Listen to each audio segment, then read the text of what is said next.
Hello and welcome back to Paranormal NL Podcast. That's PNL Podcast for short. I'm your host and founder, Jen Nosworthy. This is a pre-recorded show broadcasting on UPRN, United Public Radio Network, 107.7 FM New Orleans, USA, and 105.3 FM Gulf Coast, USA. Listen in to Paranormal NL Podcast on UPRN on Tuesdays at 5 p.m. EST, and follow UPRN at uprntalkradio.com and all their socials. Paranormal NL Podcast believes in promoting paranormal networking and paranormal tourism all over the world. PNL Podcast is sponsored by the BOG team, a boots on the ground paranormal investigation team in Newfoundland, Canada. Contact me, your host Jen, at paranormal.nl podcast@gmail.com, or follow me and the BOG team on Linktree Paranormal NL Podcast. Now let's get on with this pre-recorded special Christmas show tonight. I have on with me all the way from New York in the good old US of A. Welcome to the stage. We got Al Santariga. Welcome, Al. Hi, Jen. Thank you for having me. It's my pleasure to be here. And Al is also known as the Squatchfather. So welcome, Al. So for the folks listening in all over the world, a big Merry Christmas to y'all. This is a pre-recorded episode, and you're coming in hot all the way from New York. And I know you got that big Christmas tree up there. Is that already lit? No, not yet, after Thanksgiving, but we got snow today, so it feels like Christmas around here. I got to make fun of you. I'm all the way out in the Atlantic Ocean, and Al, we had 5 degrees plus Celsius today with no snow, and y'all are over there in the snow. Yeah, we got about a half a foot of snow today. Nice up and here in the Hudson Valley. Yeah, it looks beautiful. Absolutely, yeah. So Al, tell me more about you. Tell our listeners about who you are and how you got into the paranormal. I know you've got a lot of history. Yeah, my name is Al Santariga. I'm the founder of the Bronxville Paranormal Society. I'm also the director of the New York State Sasquatch Organization, the New York State UFO Project, the New York State Dogman Project, and Region 3 director for the North American Dogman Project. And I'm a MUFON member. My mom was a psychic. My brother was one of the first parapsychologists in the United States. And, lots of Claires in your family. Hey, Al. Yeah. And, I had a grandmother who was a white witch and an aunt who was a white witch and a cousin who was a black witch. So the paranormal was normal for me growing up. My brother always had a library of books on everything under the sun. And when he finished reading it, I read it next. My sister is an empath. And so, the paranormal was just natural to me. A lot of stuff going on in your family for sure with the paranormal.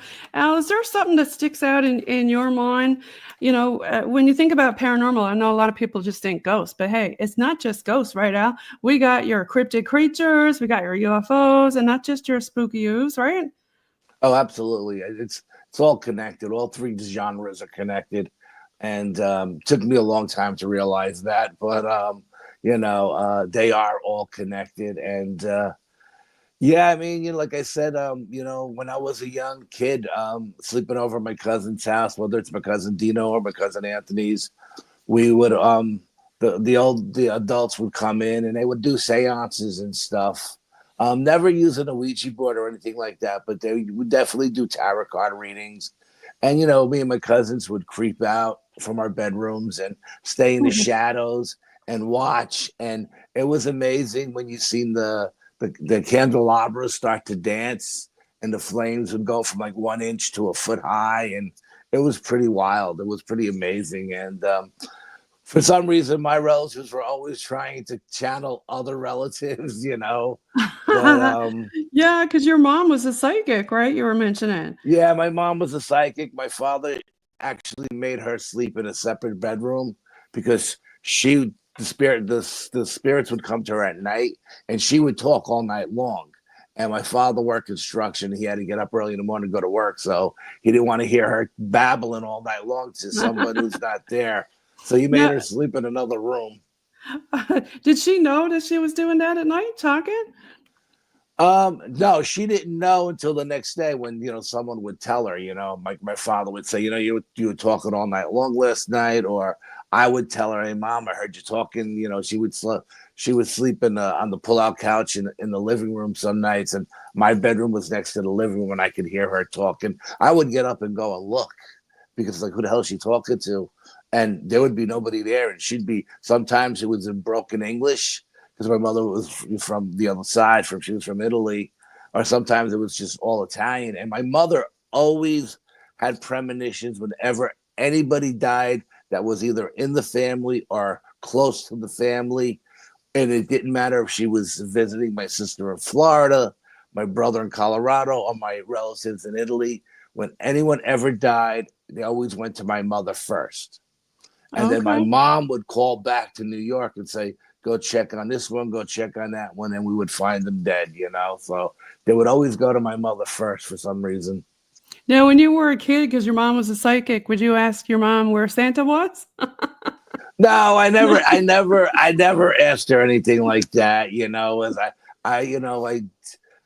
I didn't really like when my first paranormal experience was when I was about, I'm going to say 5 years old. My grandmother lived with us and she passed away, and I got her I'm sorry. bedroom. I got her bedroom and I Okay. slept in her bed with her sheets and her pillows. Wow. And the funeral parlor was directly across the street. And back then, you would do a funeral for like 3 days. You know what I mean? And we would go to the funeral parlor. The whole neighborhood would be there because our whole neighborhood was either blood relatives through marriage, or paisans from the same village in Italy. So the whole neighborhood would be there. And right after she passed away, she started coming to me at night and tucking me in, Okay.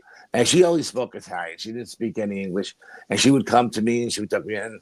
And I would tell my mother, because I knew my mother was more understanding than my father. My father had a ghost run through the engine block of his Mustang, look right at him, and he still refused to believe in ghosts. But my mother, of course, my mother knew all that stuff was real.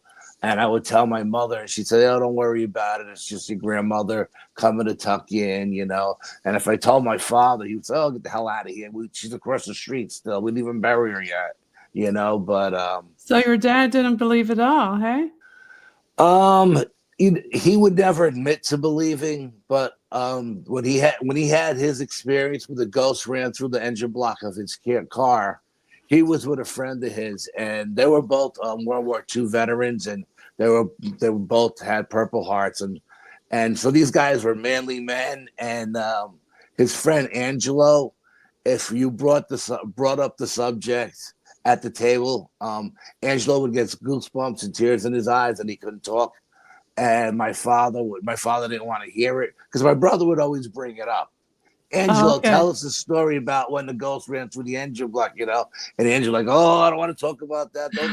Because and this guy was a tank commander, and he was deadly afraid of ghosts. As a matter of fact, the night they seen the ghost, they were fishing out of Montauk, New York. It was in the February. It was really, really cold at the old Navy Yard, and Okay. that's where the fluke would run in, and the ghost came out of one of the old hangars, and it ran through the fence, and it ran through my father's engine block of his car, looked right at both of them because they happened to be sitting in the car warming up, having some coffee and something to eat, and looked right into the car windshield and like this, and then it went out, and Angelo's like, okay, it's time to go. And my father's like, I'm not going anywhere until I go get my fishing pole and all my gear off the dock, and then we'll go. And my brother actually used to go out with Han Holzer's right-hand man, and he would take their psychic too with them sometimes. And he went out and he investigated it at a Montauk. They were in a diner and they were talking late one night. They were talking to the guy at the diner, and the owner of the diner knew the whole story. There was a young officer at that Navy base. Back then it was a Navy base, and he had an affair with the commander's wife. and the Oh commander no. hung him right there on the docks. No way. Yes, hung him right there, Wow. and or hung him inside that hangar or whatever it was. It was like, I guess it Right. was like a hangar where they put boats and stuff. Yeah. And he came out of that hangar and ran through the fence and ran through my father's engine block. And like I said, when my brother would make Angelo tell the story, Angelo had tears in his eyes. He couldn't get through it. And my father didn't want to hear it, like it didn't happen. But everybody knew it happened. My brother investigated it. He got all the details on it. So, Makes me think of the Ghost of Christmas Past, when he comes back and Ebenezer don't believe him at all. Now, Al, yeah. you've also got a big MUFON influence too. When you think of MUFON, what kind of stuff is happening in the skies up in New York with the stars and whatnot? My God. I don't know if you've seen my last 3 videos I posted on Facebook, but I got a UFO hanging over my house for the last month. Okay. For the last month? For the last month. One night, my wife was getting ready to close 3-4 weeks ago. She was getting ready to close the curtains to Right. the friend, and she seen this thing in the sky. It was like it kind of had like, it was lit up, and it was like a yellowish white light. It wasn't like that blue white light like the stars are. Right. And she said, "Hey, hon, what's this in the sky?" And I looked out and I said, "I don't know. It's pretty low." So I went outside and I looked at it, and I was filming with it was a Friday night, and I was filming with my phone because all my gear was packed in my car for the next day, because the next day I was going squatching. Right. So I couldn't have any of my, so I was filming with my thing, and then I made it bigger to get a better look at it. And I had just done this Western UFO conference out of Danbury, Connecticut, Western Connecticut UFO conference, and Mark D'Antonio, he was a MUFON guy. He was there with me, and he was explaining the propulsion systems, and it was crazy because what he was explaining that night at the meeting, I was seeing in the night sky when I zoomed in on this object, and it's a stupid way to describe it, but it looked like a germ underneath the microscope. Okay. It looked round, and it was, the lights were going around. It was going around in circles, and it was different color lights. But when you looked at it up at the sky, it looked like a triangle, and it was just one color light, like a yellowish white light. Yeah. So I filmed it. So then that was the Friday night, and then the following Thursday it came back again. I was checking all week long; it wasn't around. And then the following Thursday it came back again, and I filmed it again. And I did this time again. All my gear was upstairs, but it still wasn't unpacked. No, you love it when that happens, Al. Something happens. You're like, where's my gear? I'm using my phone, and this time I brought my tactical flashlight out with me, and I did a Morse code. And when I did a Morse code, it started to come in, to see me. But when I put the flashlight down to pick up my phone to film, when I picked up my phone, it must have seen the phone or something, and it backed off. Okay. So then the following week, it comes back again, but this time on a Wednesday. And again, now I got my gear ready. I'm ready. I got my 4K camcorder ready to go. I got it on a tripod. I'm filming with that. I just bought a brand new brand new. It's called a night vision binoculars, but it's more like a camera because it films in 4K. It has audio. You can take pictures with it, and it also films in color, night vision, infrared, and full spectrum. It has all this. So I'm filming with that as well. I'm holding that, and I'm flipping to different colors of different spectrums of light, filming in different spectrums of light to see if I can get it really good.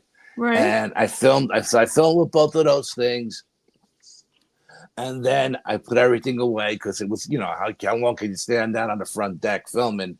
And again, I always filmed with my phone, and I'm posting all of this stuff on the BPS page and Facebook. And then when was it? Last Tuesday morning. I get up to go to work. I think it was Tuesday. I don't remember.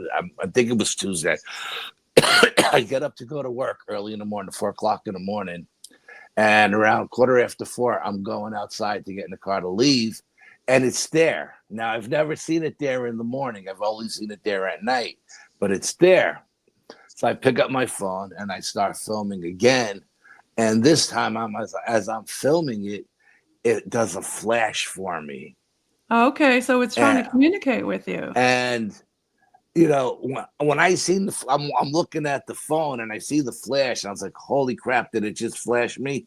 So I stop recording and then I rewind the film and I'm looking at it, and what looked like a flash in the sky in the actual video looks like the craft actually expands. It's Okay, so it changes.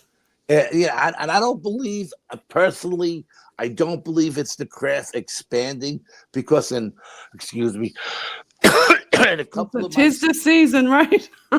in a couple of my still shots that I took, right, and I ran it through a bunch of filters, and you can see via the filters that looks like there's a triangle craft, and there's like an orb in the middle of it.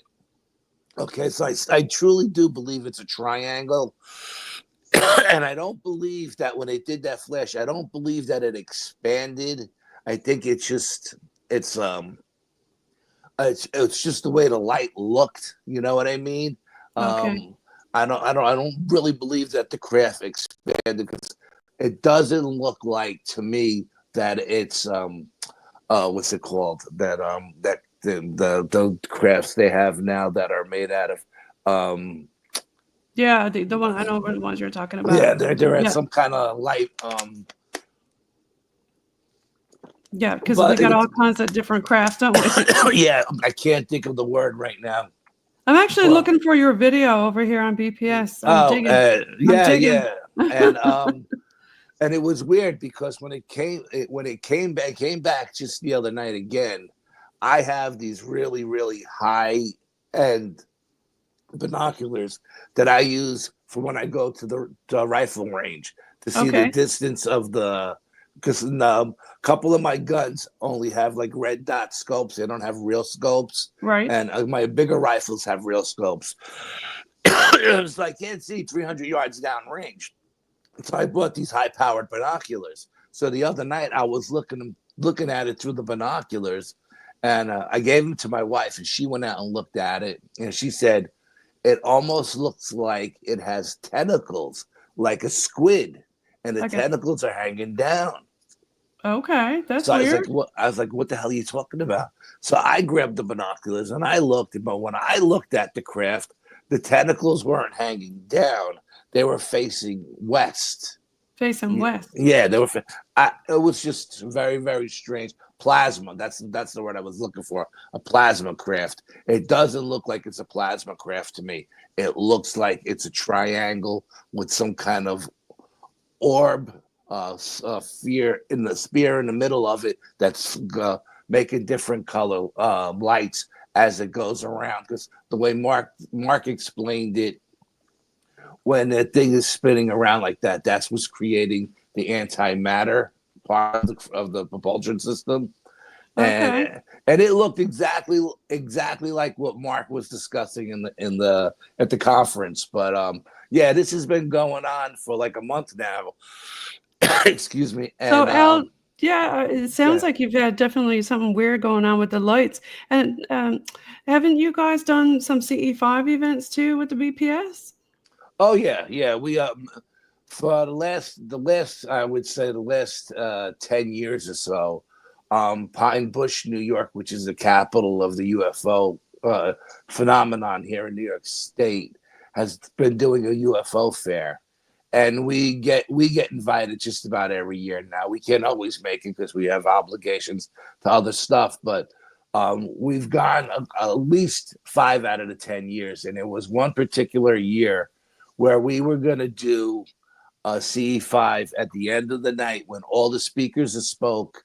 We went to this park that was really, really dark, and I was really, really tired. I was going through cancer treatment at the time, and I I'm was sorry, Al. exhausted. I was exhausted because I had been there since like 7 o'clock in the morning, and now it's like 10 o'clock at night. And I told my partner Brian, I said, "You run the C5 because I'm just too damn tired." And so we were doing the C5, and it took a while. There was like about 100 people or so at the park waiting for us, and there was a German camera crew there as well. And Brian was walking everybody through the protocol, the C5 protocol and stuff. And after about, I would say 45 minutes, a craft showed up. And of course, I did my Morse code, and it did the Morse code back. And then I had a laser pointer, and I was pointing from one mountaintop to the other, and then back again. And these mountaintops were miles and miles apart, And this thing was shooting down to one mountain and shooting back to the other in a thousandth of a second. I mean, it was insane. So it was following the light. Hey, it was kind of like responding to what you were doing with the light. Right. Whatever I was doing, it was doing too. And then at one point it left. Now the German camera crew were filming this. The people at the park were going absolutely insane. And it left. And everybody's like, "No, don't leave, don't leave." So we said, "No, please don't leave. Come back." And it came back. It came back again. And then again, I did another Morse code. And it did the same code back to me. But on the third flash, the flash was so bright that it lit up this giant park like it was daytime. It must have lit up like the whole town. And then it was gone. Blink of an eye. Like the Star of David for Christmas. That's crazy. I mean, it was like every time it flashed, it got brighter and brighter. And the last one was just a humongous flash, and it flew away. And then the following Monday, the woman who ran the event called me, and she was like, "Al, what did you guys do at the park Saturday night?" And I said, "Well, this is a UFO conference, right? We brought in a UFO." She says, "My phone has been ringing off the hook all day." And she said it was all about you guys, And I was like, "Well, look," I said, this is what we're here for. It's a UFO conference, and we brought the craft in, Now I don't know if the German camera crew ever release that video or not, because they said they were going to release it in Germany. So I don't know if it ever came out here in the United States or if it's on YouTube or something like that. But somewhere out there, it's floating around. Now, I know you've got some other UFO things that you've been talking about recently. We're over here in Connecticut. Oh, yeah. That was the Connecticut conference. I talked about a mother craft that I seen on the Parkway one day, and I talked about a couple of my possible abductions scenarios. I was living in Connecticut, Trumbull, Connecticut, right on the border of Bridgeport and Trumbull, and I was commuting down to New York to work every day on the Merritt Parkway, and I just bought like a 1984 Mustang, and one night I'm driving home on the Parkway. It was a nice summer night. It was around 7 o'clock at night, 7:30, something like that. I'm actually listening to the Yankee game, and I'm driving up the Parkway, and my car starts to putter. And I'm like, "Oh, you got to be kidding me. It's a brand new car, So I said, "Let me get off the road." I didn't want to get rear-ended because everybody's, doing 100 miles an hour. And I got off the road, and I happened to get off at the top of a little hill. And I got off the car. When I got out of the car to go check the engine to see what was wrong, I noticed that the parkway on both sides, there was nothing but cars stopped. And I never thought to look up. I was always looking down, and I see all these parked cars, and I was like, "Oh man, I wonder what happened down there." And then I see a state trooper happen to be on the grass. And I said, "Man, it must be a motorcycle accident or something, So I walked down to the trooper thinking I got to get him to call me a tow truck to get my car off the parkway. And I said, what's going on? And I'm looking around. I don't see any motorcycle. I don't see anybody hurt or anything, but everybody is getting out of their cars on So both sides of the parkway. and they're all looking up. Are they? They all started to look Okay. up. Yeah. Yeah. And I saw, when I asked the cop what's going on, he said, look up. And I looked up, and there above the parkway, and it took up all 4 lanes, the divider in the middle, and grass on both sides, was this thing that I could only describe looked like the Roman Colosseum. What? Okay. It was just above the tree line. Yeah. It was lit up underneath, like if you would light up a baseball stadium at night and flip it over. That's how it was lit up. But it had little arches that went up and up and up and up and up and looked like different floors, different levels. Okay. So I said to the cop, well, what do you think it is? And he looked at me and goes, what are you being, a wise ass? It's a UFO, And I go, okay, I just wanted to hear you say it, And I'm looking up into the arches to see if I can see anybody looking down at me, Right, yeah, because it's always better when you get somebody else to say, yeah, I see it, And I'm looking at all the people, and there's like a really weird calm. Like nobody's running around like a chicken without a head. And it's just a very strange kind of calm across everybody who's out of their cars. And then I'm start looking at the tree line, and I'm saying, wow, the trees aren't moving. It's not making any noise. The trees aren't moving. Everybody's pretty calm down here. This thing is like a mothercraft. And I just like, I'm looking at this thing, and that was going to be my next question. Yeah, was there any sound or anything like that, or no sound, no wind, no nothing, but a strange calm across the parkways of all the people. Like it was surreal almost, And at one point, the cop is playing with his radio, trying to get somebody, but his radio's not working. Okay. All the cars are dead. Really? It's like a parking lot. All the so cars it's like are dead. an EMP kind of thing, and nobody's car was working. Nobody's radios don't work. What Nope. about like cell phone or? Well, we didn't have cell phones back then, and true. And all of a sudden, for whatever reason, this thing jumps up like 1,000 feet, and this massive thing that looks like the Roman Colosseum jumps up 1,000 feet in a blink of an eye. And as soon as it does that, all the cars start up again, and the police radio is working. So the cop calls the dispatch and says, "Hey, listen, you got to scramble 2 jets out of the Bridgeport Air National Guard. We got a UFO between these 2 exits in the parkway. It's right above the tree line. You can't miss it." So the dispatcher says, "Okay," and he calls the Air National Guard at Bridgeport. They send out 2 jets. And I'm eavesdropping to the cop because I'm saying that. So I'm eavesdropping to the conversation. You want to hear what is going on, right? Yeah, absolutely. Because I'm thinking in my head, I can't wait to get home to tell my brother about this. This is insane, And I'm eavesdropping, and they said, "Okay, we're gonna transfer you over to the lead pilot." And the lead pilot said, "Yeah, I don't see anything on radar, and I got like a 20-mile visibility. I don't see anything in the sky." And the cop is like, "It's here. It's humongous." I think the cop said it's like the size of Giant Stadium or something like that, right? Wow. And he says it's here.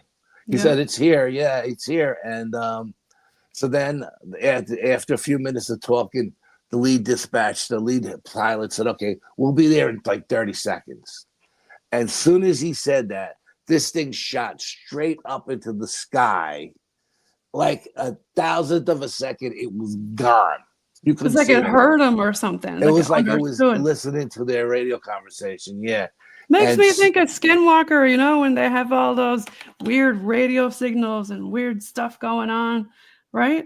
Oh, yeah, absolutely. They're listening in or something. They were definitely listening to that conversation. And now these 2 jets roar past us down the parkway. and the trees are bending over and the ground is shaking and leaves are flying, and it felt like the end of the world. Wow. Okay. And then they turned around and they went back up north the park, up the parkway, and went back to Bridgeport. I get back up to my car. My car is running fine now. I jump back in the car and I race home to tell my brother. And as I kick in the back door to tell my brother's coming in through the front door. And I'm like, Frank, you're not going to believe what this. And he goes, you're not going to believe what I heard. I go, what'd you hear?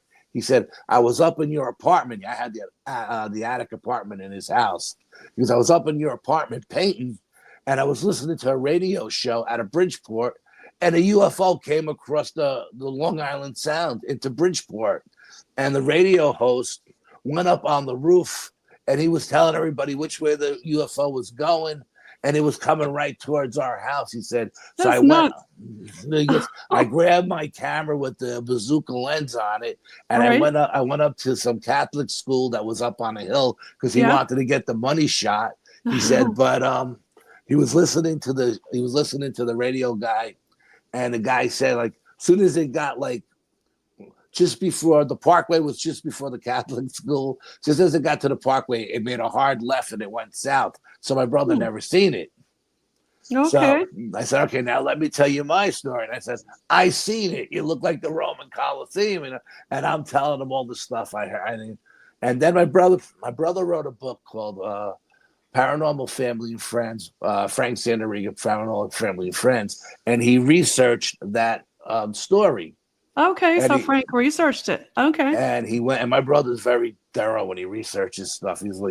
He's really anal that way. And he called the radio station and he said, "Can I get a copy of that broadcast?" And they said, "No, I don't know what you're talking about. I wasn't here. What year are you talking about?" The guy was like, "I wasn't here. I don't even know if we have that thing." And so then the guy said, "Well, that DJ's retired now, and he may have a copy of that, but there's no copies here." So then my brother researched the DJ, found out where he was living. The guy was retired in Arizona. So he found him. Okay. Yeah, my brother found you. My brother's he's a good guy, computer guy, and my brother found him and told him the whole spiel. And said, I was listening to you on the radio when you were doing your show that day, and I'm writing a book, and my brother's seen it, and yada, yada, yada, and I'd love to get a copy of the tapes. And the DJ told my brother, listen, those tapes don't exist anymore, and do yourself a favor, don't get involved with that. And that was the end of it. And and the DJ said, just... Somebody got to him and told him to NDA or something, right? Yeah, something. Yeah. They so, but I mean, that was like totally amazing experience. I mean, I've seen some big crafts in the sky. I've seen some small ones, but I know you've had another one with Dorothy, right? Oh yeah, it's the abduction experience. Yeah, I was going through a period in my time where I was having terrible headaches and light hurt my eyes. Okay. And I was going to the doctors every week, and we were trying all kinds of medicine for like a month. Nothing worked. So at one point, the doctor said, listen, we're going to have to do a spinal tap on you to figure out what's going on with you because we can't figure it out. Right. Said, okay. It was towards the end of September. There's a park up here called Bear Mountain State Park. It's built on a park that looks like a mountain a bear sleeping. Okay, nice. If you look at it from like a distance, it looks like a bear. So that's why it's called Bear Mountain State Park.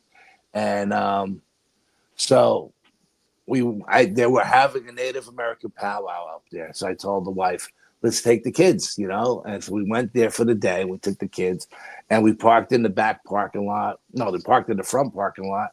And I'm walking. I got my son who's 4 years old. He's in a stroller. My daughter's about 8. And me and my wife are walking. And we're walking in where all the merchants are. So we're all selling all their merchandise and stuff. And this little guy comes out of a room and he says to me, I'm a shaman. You have something dark attached to you. No. If you like, I can cleanse it for you. So I'm like, how much is this going to cost me? And he's like, no, do it for free. So, okay. So I told my wife, don't take the kids around. I'll be out in a little while. I go into this little room, and there's another Native American in there beating on a tom-tom, and he starts with the sage, and he's saging, and the room gets so smoky. It looks like the room is on fire. And at one point, I couldn't even see him anymore. I could just hear him dancing around me. Okay. And it was weird. It was like a weird, surreal kind of experience. And then he opened up the doors and the windows, and he said, okay, you're cleansed now. And he went into the back of the room, and I heard him digging through some drawers, and he was digging for some stones. And he put a stone in a little yellow pouch. And he said, I may have the pouch right here in front of me. He said, oh, there it is. Okay. wear this. Yes. And it will protect you from anything attaching to you. Again, anything dark attaching. So I said, okay. So I started wearing it. Did you look in the pouch? I got to know what's in it. No, he told me, he said, whatever you do, don't open the pouch and don't touch the rock with your hands because it'll lose its healing powers. Okay. Okay. Yeah. So I'm wearing it. I'm not having any issues. Everything is good. Month later, Halloween rolls around. My daughter dresses up as Dorothy, as the Wizard of Oz. Mm-hmm. My son is a cowboy, and we go trick or treating with everybody in the neighborhood. We get back. It's late. I put everybody to bed. I told the kids you could have the candy tomorrow. Go to bed. It's late. We've been walking around for hours over here, and I had a 125-pound K9 trained German Shepherd at the foot of my bed, and that's a good security system. Yes, he was a really good dog, and he actually saved my daughter from being abducted one day, but that's another story. Oh, wow. And so I'm laying in bed, and it was a really, really cold Halloween that night, and the heat is pumping, and I'm starting to sweat. So I take the necklace off, and I put it on the table next to the bed, and I go to sleep. Right. And then next thing I know, I see light coming through the bedroom window. Uh-oh. And now the shades are down, the curtains are closed, but there's light coming through the window, like somebody's put a spotlight through the window. Right. But I'm not in my body. I'm out of my body. I'm on my headboard, which was flat, and it had shelving in it. I'm sitting on my headboard, looking down at myself sleeping, looking at 2 5-foot gray aliens starting to elevate me, right? Levitate me. Okay. And I'm thinking, why isn't the dog attacking these things? You know what I mean? Right, exactly. You were just talking about your shepherd. Yeah. He's snoring at the foot of the bed, like, he's in a coma. And my wife is snoring, and I'm looking at these things, and I'm like, how the hell are they going to get me through the windows? The windows are closed, and it's, and I'm trying, this is all going through my head, like I'm trying to figure out, because they've got me elevated, and they're moving me towards the window in the light, Right. I don't know if they could see me, but I could see them clear as day. You can see them, right? When all of a sudden, my daughter starts screaming in the next room, bloody murder. I mean, she just starts screaming at the top of her lungs. At that moment, I'm back in my body. The light in the room is gone. The aliens are gone. The dog is the first one up and making a beeline to the kids' room. My wife is my wife is behind the dog. I'm the last guy up. I get to the bedroom, and my daughter is laying across my son's legs, holding him down, and she's saying, and she's screaming that Dorothy came in through the light and told her that they wanted to take my son out to the light, but they would bring him back before the morning came. And she told them, you can't have my brother. And she was having a tug of war with them. Oh. And she started screaming, screaming for help, just screaming. Right. So, I could understand. I mean, I understand why they showed themselves to her as Dorothy, because she was Dorothy that night. And it wouldn't scare her. If they would have showed themselves to her the way I see them, she would have been terrified, Right. So they didn't want to scare her. But So we put the kids back to bed. My wife is telling my daughter, "Oh, you just had a nightmare." And, my son doesn't know what's going on. He's just in there crying, hysterical, because his sister's wrapped around his legs. And we put the dog between both of them, their beds, let the dog sleep with them that night. We went back out to bed. In the morning, the kids are up at the crack of dawn to go eat all the candy. And my wife gets up, and I get up, and I go, "Before you go downstairs," I said, "Did that really happen last night with Amanda?" And she said, "Yeah, Amanda had a nightmare. She thought she seen Dorothy taking Nick out the window." And I was like, "Yeah, I'm not so sure it was a nightmare." And she goes, "Why?" And then I told her what I was experiencing just before that, So And then she kind of was thinking, wait a minute, yeah. And she was like, "I don't want to hear this. I don't want to know anything. This is too much for me. She can't handle this stuff." And I'm thinking, but I'm telling her, like, if that didn't happen, I would have thought what I was experiencing was a dream. Mm-hmm. There would have been no other. I would have never questioned it. I would have just thought, yeah, man, it is weird that she said or saw something strange too, right? Yeah, she validated my experience with her experience, For and sure. yeah, and so I was like, okay.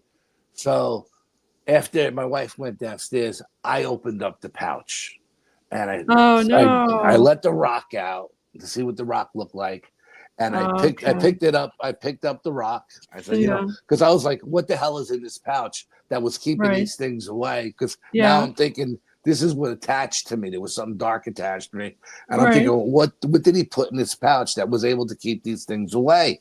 Yeah. So I opened up the pouch, and the rock almost looks like an elongated alien head that you would see from Peru. Whoa. Okay. It was Okay. very strange. And on the flat side, which would be the face, it had 2 dots for an eye, a dot for a nose, and a dot for a mouth. And it looked like an elongated alien head to me.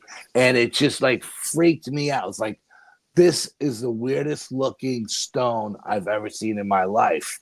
So, Strange. so now I have to go back to the powwow in September again, right? We go back to the powwow, and I'm walking down where the shaman cleansed me. The same route. We're doing the same thing like we did the year before, but Did you tell him what you did though? But the shaman's not there. Oh, he's not there. So I started asking around for, and they Yeah. said, "I'll go talk to this guy over there. He's the promoter. He knows where everybody is." So, okay. So I go over to the promoter, and I said, "Listen, it's here last year. Shaman brought me in his room, this room over here, and he cleansed me. And all the time I'm telling this guy the story, he's looking at me like I got 2 heads. And I'm like, what's the problem? Like, why are you looking at me that way?" He goes, "First of all, we're Native Americans. We don't have shamans. We have medicine men." He goes, "Shaman are from South America or the Far East," he says. "We don't have shamans here. So somebody told you they were a shaman, they were bullshitting you because we don't have them." I was like, okay. Well, the guy cleansed me, and he was able to take this darkness off of me, whatever it was. So whatever he was, whether he was an alien or not, I don't know. But he goes, "If you want to speak to the elders or the medicine men," now there's like 5 different tribes at this powwow. So there's 5 different medicine men, Right. So I said, absolutely. I want to. He goes, "Well, all the medicine men and the elders are in the teepees in the back of the park on the big field. You can go back there." Yeah. So I tell my wife, "Take the kids, mosey around. I'll get back to you." I go back there, and I talk to a couple of the elders, and they're interested, and I show them the rock, and I go, "I don't know what kind of rock it is. I think it's a sandstone, this, that, and the other thing." And they look at it, they pass it around, and they're like, "Nah, it's not a sandstone." I go, "Well, what is it?" He goes, "This is a tiger's eye." And he goes, "We don't use tiger's eye up here. This is not one of our sacred stones. We don't use it for protection. We don't use it for healing. We don't use it for anything." So he goes, "Let me." So then he went in, and he talked to the medicine men, and they came out and they looked at it, and they were like, "No, it wasn't any of them that did the procedure on me the year before." And they just validated everything that the elders said, that they're a medicine man. They're not shaman. They don't use tiger's eye. they use all kinds of stones, but tiger eye is one of their stones that they use. And it's only found that it's medicine. Shamans are found in South America and the Far East, and they use tiger eye, not them. And I was like, well, I don't know who this guy was, but So he took what's something. your theory of what happened or who this person was? I think he was an alien. And put that in the pouch and gave it to you, and then protect me. He took that. He took whatever was attached to me off of me, whether it was some kind of tracking device. I don't know what it was, but whatever he did, he got it off. I don't know if it was alien residue. I don't know.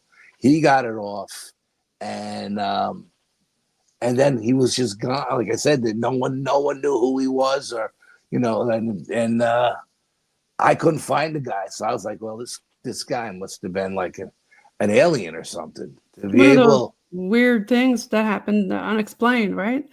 Yeah, to be able to take whatever was on me off, and I'm thinking it was alien, it had something to do with aliens, and to give me a stone that looks like an elongated alien head with a face on it to protect me. And it did, you know what I mean? Until I took it off that night, right? Because I was sweating so much because the heat was so high. Then that particular night was the night they came for me. He's like, maybe when I took it off, they seen that it wasn't on me anymore. And they said, now's the time to grab them. I don't know.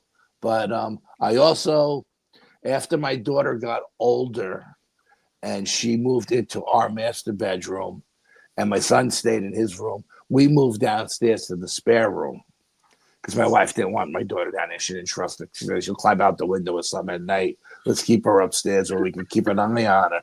Because that's how my daughter was, And kids will be kids, right? Yes, absolutely. And she ended up rendezvousing with all her friends in the woods, And so she said, we'll move downstairs. I said, okay, we moved downstairs again. She's like 12, 13 now. Still have the dog. The dog is sleeping in the front of the bed. Again, one night we're downstairs and I'm sleeping, and all of a sudden, boom, all this light comes into the room. Again. And I wake up. Okay. And I look at and again, the curtains are down, the shades are drawn, but there's light coming through the room. And I'm looking through this light. I'm still laying down, but I'm not paralyzed by any stretch of the imagination. I'm looking and I'm trying to focus. And eventually my eyes focused.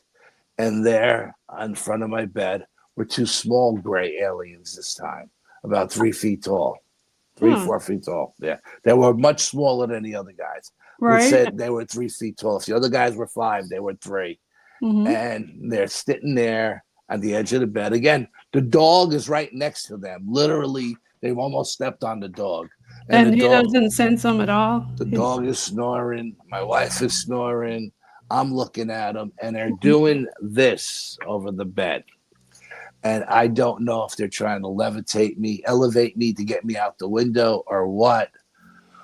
But at one point, one of them started walking along the side of the bed. He was getting closer to me.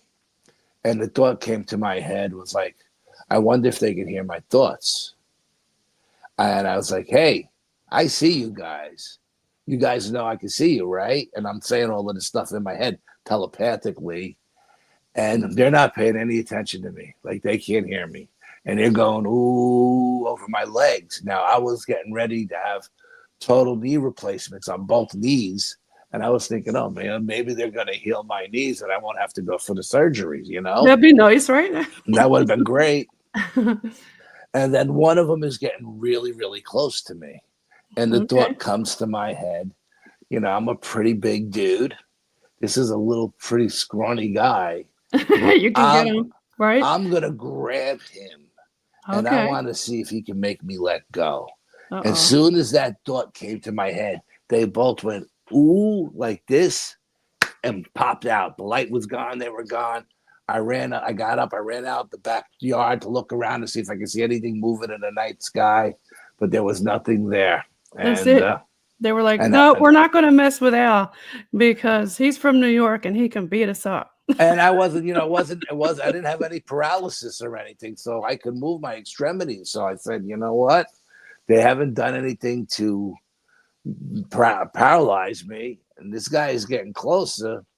I wanted to see how strong he was, what he felt like, with the skin or the material he was wearing. Well, I had all these thoughts going through my head, and that was the second time. Yeah.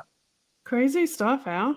And you had a lot of experiences too with Bigfoot in your area. Yeah, I have like 5 different locations I go to that the Bigfoot are at different times of the year for different clans. But we go out and we do investigations, and I still bring all my cameras with me, like all the different spectrums of light and the thermal and stuff, because you never know what you're going to catch on them. True. I still bring a couple of digital voice recorders. I learned over the years to use multiple voice recorders because they're all set at different frequencies, and what you don't catch on one, you may catch on another. So right, yeah. So what are you hoping to catch when you're looking for Bigfoot? Are you looking for prints more so, or are you looking for the quintessential, I caught it on film or picture? What's your favorite to try to catch? I'm looking for them to come down and have telepathic communication with me. Telepathic communication. That's what I'm looking for. I could care less about video. I could care less about audio. I bring everything with me just to validate anything I do get, whether it's tree knocks or screams or stuff like that. Yeah. I'm more into environmental readings now. I do a lot of readings with energy readings. Do you find certain seasons, you think, with the environment, when you're thinking about that, would the winter time, they're more active or less active? Like, what's your theory on the seasons? Different, like I said, different clans are more active during different times of the year. Right. Yeah. And I do find that now, there's energy around us all the time. I go through about 250 readings each time I go out. And I go through these 250 readings 3 or 4 times during the course of the night to see how energy changes, because you'll have different energy on nights where there's a full moon compared to nights where there's moon, only 1% of the moon. You'll have different energy when there's a solar eclipse via a lunar eclipse, you know what I mean? And I also know that the energy changes when they come in as well. They change the energy signature, and so you can notice a difference when they're in the area, kind of thing. Oh yeah, the different kinds of energies, frequencies will change, energies will change. Just like if you were trying to read the energy of a portal, say, right? Mm-hmm. If you go to a location, it's a place of high strangeness, and you do whatever rituals you do to try to open up the portal. You get a baseline reading before you take a Geiger counter. You read it, you see where the radiation's at. Then you do your rituals, and if the portal opens up, that Geiger counter will go through the roof. Right. Okay, and that's how you know that the portal is opened. Well, it's the same thing with the Bigfoots. When they come they come down off the high ridge and to see who's at the location, and they surround you. All the energy changes, all the readings change, and I find it fascinating, and I like I said, I have so many different pieces of equipment that I read, and I read everything that is out there that you can possibly measure on reading, and it's just amazing. But I want that. I've had telepathic communications with them in the past. I had a female visit me in a dream. Her name was Hyaneth, And I also had a white one come visit me who told Okay. me his name was Alaric, and he was a king shaman, and he was an ancient one. An ancient one. Yeah, and in one of the Like, go ahead. kind of like an elder, you mean? Yeah, he said he was an elder, but he was also said he was an ancient one. Okay. I mean, and he at one point I had made a deal with the clan when I got there that I wouldn't go up the high ridge at this one location because I knew their home range was on the other side. Right. So I had made a deal with them. I said, look, I'll never come over this ridge. I'll even never go up this ridge. But you come and see me when I'm here. Right. And they always do. They always come and see me. I leave them gifts. They leave me gifts. Oh, what kind of gifts do you leave them out? I like to leave them. Since we're talking about, we're in the Christmas season, what would you leave a Bigfoot for Christmas? I like to leave them squeaky toys. Squeaky like toys. Squeaky toys. Okay. I like to leave them the cat balls that light up. Yes. Okay. I'll leave them that. Yeah. They love colored glow sticks. Okay. Feathers, different color feathers. They love. Quartz crystal stones. I leave them all different kinds of stones, not just quartz, but all different types of stones. I leave. And what kind of gifts do you get from them? I get some crazy stuff. Sometimes I'll get a quartz crystal stone back. Sometimes I'll get a deer skull. Really? Yeah. One time I got a turtle shell. A turtle shell. Okay. Yes, and then I didn't take the turtle shell, but every time I went back, I was going back daily. And every time I was going back, they were catching moles and putting them in the turtle shells, like gifts for me, dead moles. And at one point the shell had I got pictures of it, has 3 different moles in the shell. And I was like, thank you very much, but I'm not gonna take You're not hungry. Yeah. I have to ask, so does anybody else know where this gifting spot is? Or is it just you? No, there's a couple of guys on the team know where it is. Okay, Yeah, absolutely, but just your team though, like nobody else. No, I've taken people there that aren't on my team, but they have to sign a non-disclosure agreement. Okay. Yeah. Because I don't want anybody going back and doing bad things there when I'm not there, and then me going there and getting catching the wrath of them. Yeah, so, you don't want that from a Bigfoot. Very, very lucky. Everybody that I've brought there that wasn't part of the team has never gone back, to my knowledge, or done anything dark or negative there. Okay. I also get feathers in return too. Okay. Sometimes I think they're either turkey feathers or geese feathers. I'm not sure, because there's a 52-acre lake in the area, and I don't know if they're catching the geese off the lake and plucking their feathers and leaving them for me. But I get all kinds of stuff. I don't recommend gifting food. I think food is a bad idea. Okay. And if you are going to gift food, then gift them food that they can find in their area, whether it be vegetables or fruit, stuff like that. Okay. Like behind my house is an old apple orchard. So don't give them junk food. Give them apples, give them carrots, give them stuff that they can find in the wilderness or find on farms. You know what I mean? Okay. Don't ever give them meat, because then they get riled up when you don't give them meat. They follow you home and they bang on your house. And if you don't give them meat? Yes. If you start gifting them meat and they get used to it, and then you stop, they will come to your house and get violent with you. Oh wow! Okay. I also gift them tobacco too. They like tobacco. Plus, there's a couple of other things that I like to keep secret that they use for municipal purposes, or they'll use for food that only come out certain times of the year. So I'll use that as well. 10 seconds or less.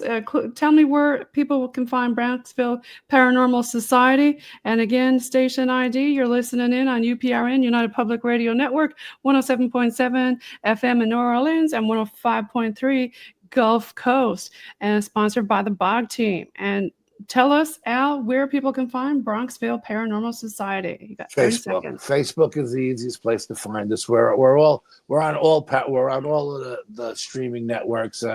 but Facebook is the place you could find me at any of my groups, or you can find me, reach out to me personally, and I will definitely answer you. If you have any questions, just message me, private messenger. Merry Christmas, everyone. Merry Christmas, everybody. And Happy New Year. Yes, and Happy New Year too. Thanks so much, Al, for being on. We really appreciate it. Peace out. Good night. Good night. Good night.